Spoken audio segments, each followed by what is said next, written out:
the Ellen situation. Yeah. You know, people found out that Ellen was mean, and all these people came out and said, Ellen's actually a bitch. And then we're like, whoa, Yeah. I can't believe it. And she lost everything. She fell apart, disappeared, because people found out that this character that she was portraying in a half an hour on a television show is not really who she was. My buddy Greg, who was one of her writers, was like, she's a piece of shit. And he was like, she's a monster. All these staffers started to come out, not for nothing, but I know a guy, I know him very well, whose sister worked for her, who said you were not allowed to make eye contact with Ellen in the halls of that show.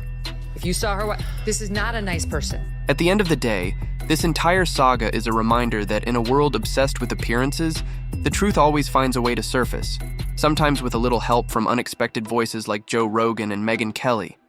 And if Ellen's legacy takes a few dents along the way, maybe that's not a tragedy, it's progress. Because if pulling back the curtain on our most beloved public figures helps expose the cracks in the carefully crafted fairy tales we're sold, then maybe a little roasting is exactly what we need. Let the truth shine, even if it ruffles some feathers. So the next time you see someone preaching kindness from a stage or screen, take a moment to ask, what's really going on behind the curtain? Because sometimes the brightest smiles conceal the biggest messes, and sometimes it takes bold, unfiltered voices to drag those hidden truths into the light. Like a beautiful name, Isis. Ellen's rough. That's Ellen a is rough like one. an old. But it's a rough one now. It's a rough one now because she was running Abu Ghraib in the back of her show. It led to article after article of people being like, Ellen's a bitch. Ellen is a nasty person. You know that feeling when someone is so beloved, so squeaky clean, relentlessly nice, that you start to wonder, is that all there is? Enter Ellen DeGeneres, daytime TV's reigning queen of kindness. The dancing, smiling, speech-giving icon who built an empire on being nice. But then, boom, out of nowhere, two media powerhouses decide to give that shiny image a closer look. Not one, but two fearless truth diggers, Joe Rogan and Megyn Kelly, and they're not here to dance. You see, like, a lot of people saying that someone who seems so nice is not nice at all. She doesn't seem nice, but that's people have a very poor judge of character. She doesn't seem nice. It seems forced. People that are like that all the time, she doesn't seem nice. It's very forced. And whatever, you're allowed to be right? You're allowed to be nasty to people. You're accomplished. You're a comedian. You did the whole thing. What you're not allowed to do is have a Guantanamo Bay situation in the backstage of your show where everybody's walking around afraid for their life, and it's like Abu Ghraib where they're hooked up to wires and they Dogs have like around them. Yep, you heard that right. Joe Rogan, the podcast king who grills everyone from cage fighters to conspiracy theorists, and Megyn Kelly, the no-nonsense journalist who cuts through PR fluff like it's paper, have both set their sights on Ellen. Their mission?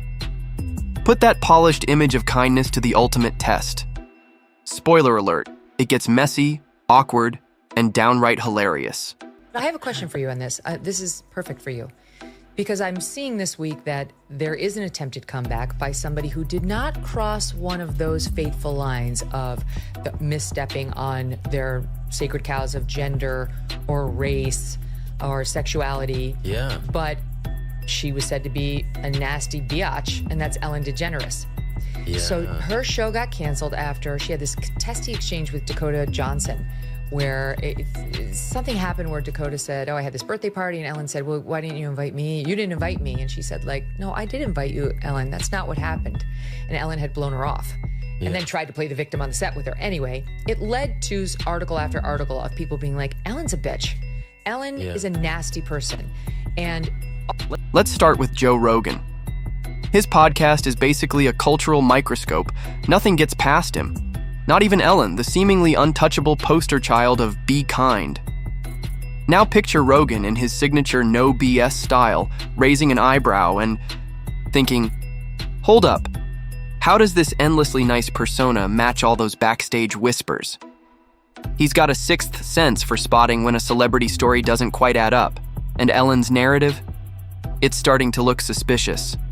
staffers started to come out, not for nothing, but I know a guy, I know him very well, whose sister worked for her, who said, you were not allowed to make eye contact with Ellen in the halls of that show. If you saw her, this is not a nice person. So she eventually got canceled, but now she's coming back. She's got a Netflix special. That's the right response. Yeah. She's got a Netflix special. And here's the capper. On the promo, and apparently there's now articles out about from people who have seen the preview, she plays the victim. You might think Joe Rogan's takedown was enough to shake things up, but that was only half the story. Enter Megyn Kelly, coming at Ellen from a completely different angle, just as ruthless and just as revealing. While Rogan was busy dismantling the cultural myth of America's daytime sweetheart, Kelly went straight for the jugular, with the precision of a seasoned investigative journalist. Her focus wasn't just Ellen the personality, but Ellen the brand, the business empire, the corporate machine humming behind that famous smile. Kelly zoomed in on the stuff that glossy magazine profiles conveniently leave out: lawsuits, employee complaints, and allegations of a toxic workplace culture. She didn't bother with niceties. Instead, she drew a straight line between the shiny, "be kind" mantra and the behind-the-scenes reports of a workplace that felt more like a pressure cooker than a feel-good talk show. Turns out the set wasn't all laughs and lighthearted segments. According to her reporting, it was a high-stress environment where the demands of production, ratings, and deadlines often overshadowed basic respect. And when staff raised concerns, let's just say kindness didn't seem to be the first priority. Have they made progress with the strike? They're picketing right now, so I think it's the early stages. I would think it might take a little bit with this one. When someone crosses the rider strike, that's some dirty shit. Do they cross the picket line? Yeah, I haven't seen anybody doing that yet. I think Ellen did. I had a buddy of mine who was writing on Ellen. Everybody kind of knows now what she's really all about. And that's another one of those. Like, I'm so nice and I'm so sweet. Being behind the scenes.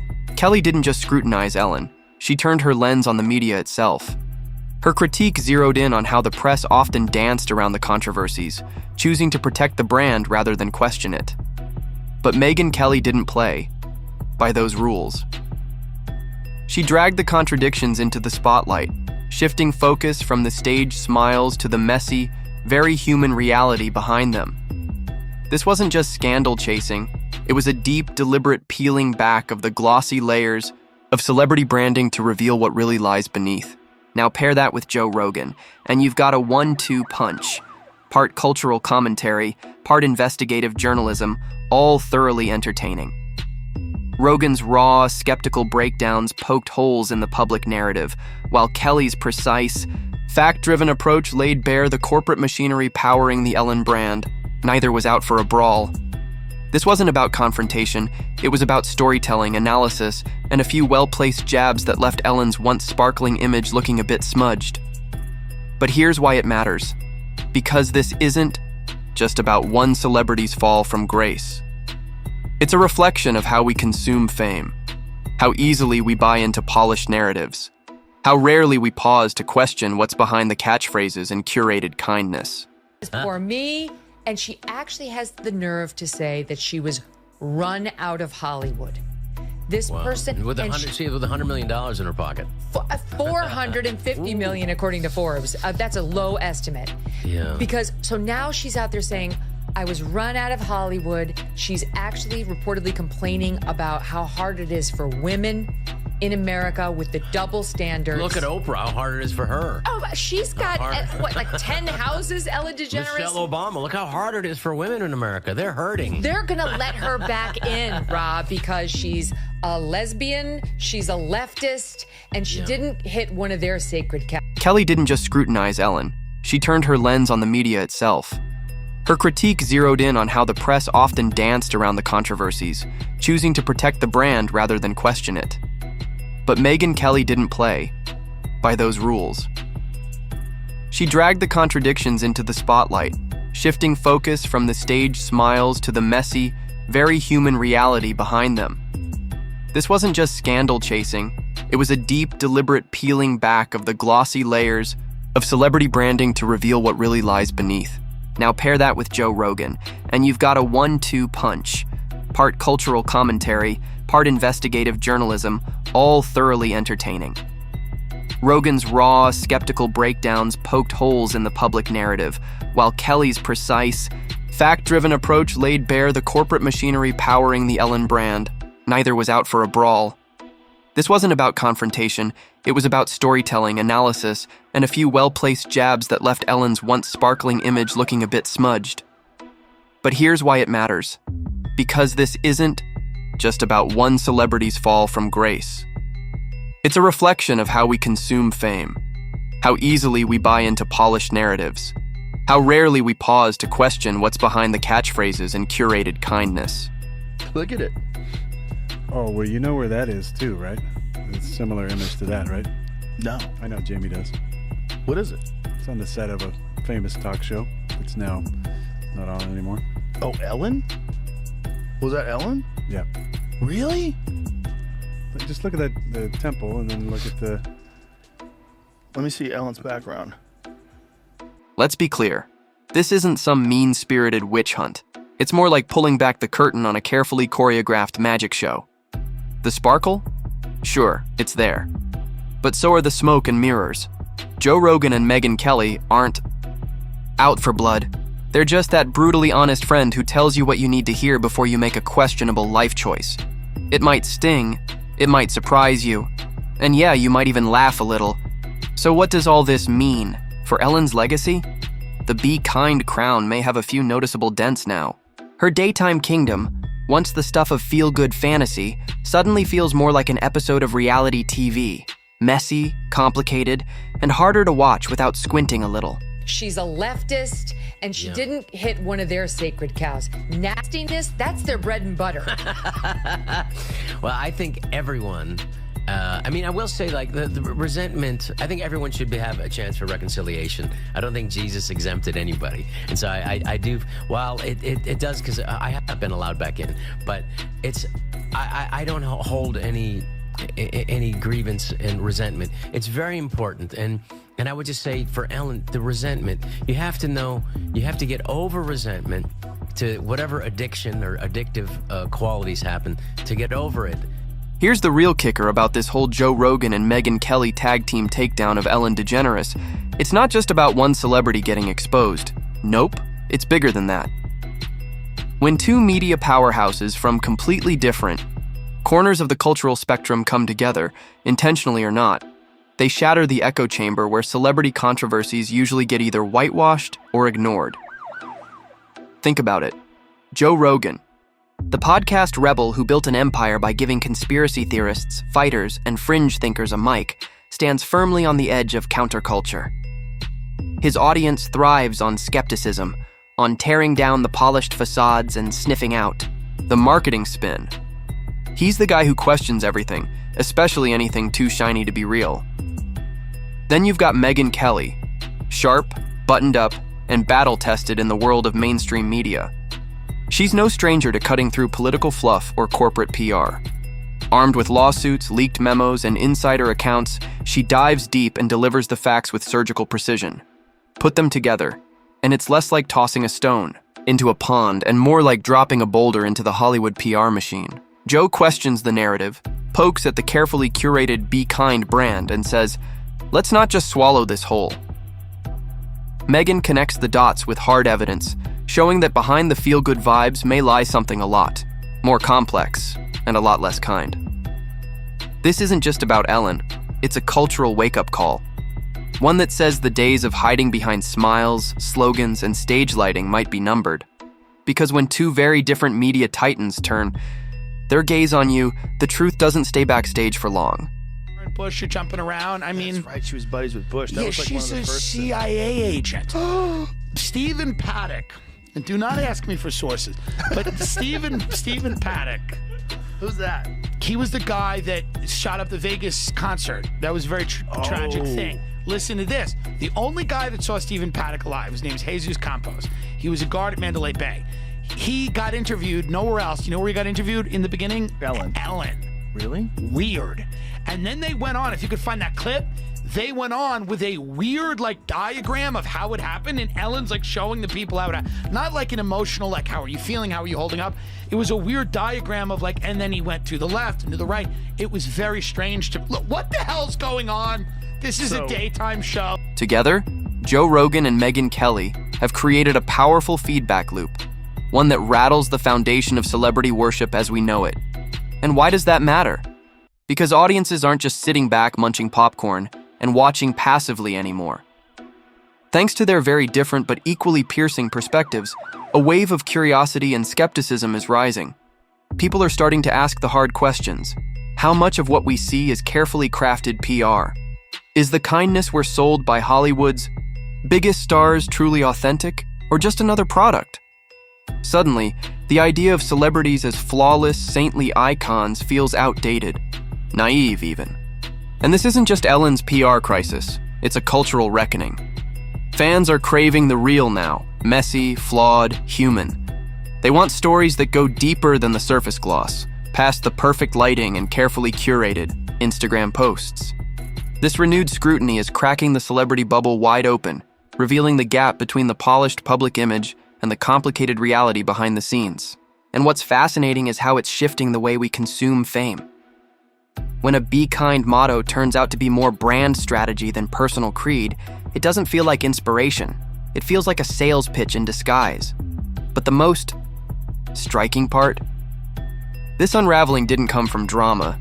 There were no explosive interviews, no viral Twitter feuds, no storming off stage. Just sharp commentary, insightful storytelling, and a whole lot of critical thinking. It's the kind of exposure that doesn't just entertain, it makes you reflect. And in a media landscape saturated with shallow spats and recycled celebrity drama, that feels like a much-needed breath of fresh air. That should tell you Uniform, something. yeah. Like, that's an odd look with all those buttons. Like, why do you have so many wrist buttons? It was given to her in Langley. The only reason why you have that many wrist buttons if you're looking at clothesline somebody. Yeah, look at her. Look at her. Yeah. Everyone says she looks so friendly. She looks friendly. She does look very military. Yeah, she's a militant woman. With a very expensive watch. She too. just dealt with a lot of discrimination when she came out. It was very sad, but then she joined the CIA. Her house got broken into while she was at home. Really? Yeah. She got a dope place in Montecito. And they broke in while she was there. Yeah. And those people are still being tortured to this day. Probably. They're still in an underground jail. Instead of diving into the usual celebrity drama playbook, Rogan and Kelly proved that you can expose contradictions, question narratives, and hold public figures accountable without the messiness of petty spats or clickbait brawls. That's what made this whole conversation feel different. It was still entertaining, sure, but it also had weight. It made people think. And looking ahead, the ripple effects could be huge. Fans who once followed Ellen with blind devotion may start casting a more critical eye on other celebrities with squeaky clean images. The spotlight is shifting, and it's beginning to illuminate the cracks behind more than just one brand. Suddenly, be kind isn't enough. People want to see real kindness, not a marketing slogan, but actual character. This might just be the beginning of a cultural pivot, one where authenticity isn't a trendy hashtag, but a real standard that audiences demand. And maybe that's why Ellen's empire feels shaky now, because the public is waking up to the difference between kindness as a costume and kindness as a core. In that sense, the Rogan-Kelly combo wasn't about dragging Ellen through the mud. It was something deeper, a reset button, a challenge to stop blindly accepting the stories we're sold and start asking for better, more truth, more nuance, more humanity. And let's be honest, that kind of cultural shift, it's way more satisfying than any overhyped reality show feud. Also, I'm to just admit like, your of mistakes. all people on earth to be feeling sorry for herself, Ellen DeGeneres should not be on the list. She should at least, but make a real apology and do it. There's no apology. It's just woe is me. I was run out of Hollywood as she speaks from this grandiose stage on Netflix. Hello, you haven't been canceled if you are doing a Netflix special. She got $20 million for the one before this. I'm sure she's fine. At the end of the day, this entire saga is a reminder that in a world obsessed with appearances, the truth always finds a way to surface, sometimes with a little help from unexpected voices like Joe Rogan and Megyn Kelly. And if Ellen's legacy takes a few dents along the way, maybe that's not a tragedy, it's progress. Because if pulling back the curtain on our most beloved public figures helps expose the cracks in the carefully crafted fairy tales we're sold, then maybe a little roasting is exactly what we need. Let the truth shine, even if it ruffles some feathers. So the next time you see someone preaching kindness from a stage or screen, take a moment to ask, what's really going on behind the curtain? Because sometimes the brightest smiles conceal the biggest messes, and sometimes it takes bold, unfiltered voices to drag those hidden truths into the light.